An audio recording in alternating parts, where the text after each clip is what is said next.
বাংলাদেশ থেকে অনেক ভাই কমেন্ট করে যে ঠিকাদারি পেশা কি।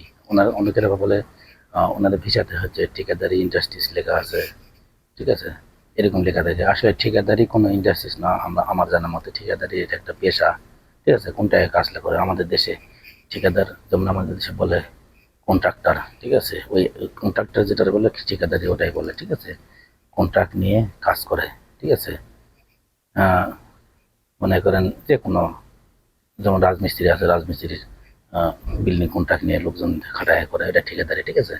কিন্তু দেশে মহাশাসা আছে, আহ, যেখানে লাইসেন্স নিয়ে ব্যবসা, সরকারের কাছে লাইসেন্স নিয়ে সরকারের কাছে ট্যাক্স দেওয়ার পরে আহ, যে কোনো ইন্ডাস্ট্রিতে কাজ, মানে কনস্ট্রাকশনের কাজ কাজ নিয়ে সেটা কন্ট্রাক্টে করে, হ্যাঁ, এটাও ঠিকাদারি, ঠিক আছে।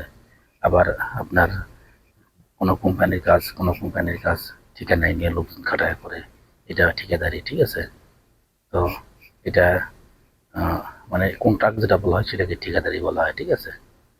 কন্ট্রাক্ট যেটা ঠিকাদারি, এটা একই জিনিস, আলাদা কিছুই না।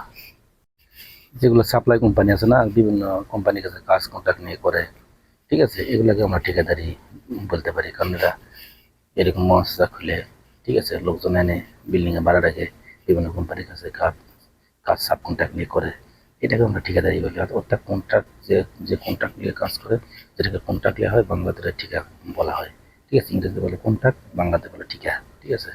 তো কন্ট্রাক্টারি করা বললে আমাদের বলে কন্ট্রাক্টারি করে, তো কন্ট্রাক্টারি করে ইংরেজিতে বলে, বাংলাতে বলে ঠিকাদারি করা, ঠিক আছে। এই আসল কথা, সবই একই বিষয়, ঠিক আছে। তো এইসব ঠিকাদারি মিকাদারি কোম্পানি না দেখে ভালো কোনো অরিজিনাল কোনো ভিসা দেখে, অরিজিনাল কোনো কোম্পানি দেখা, সেটা সবচেয়ে ভালো হবে, ঠিক আছে।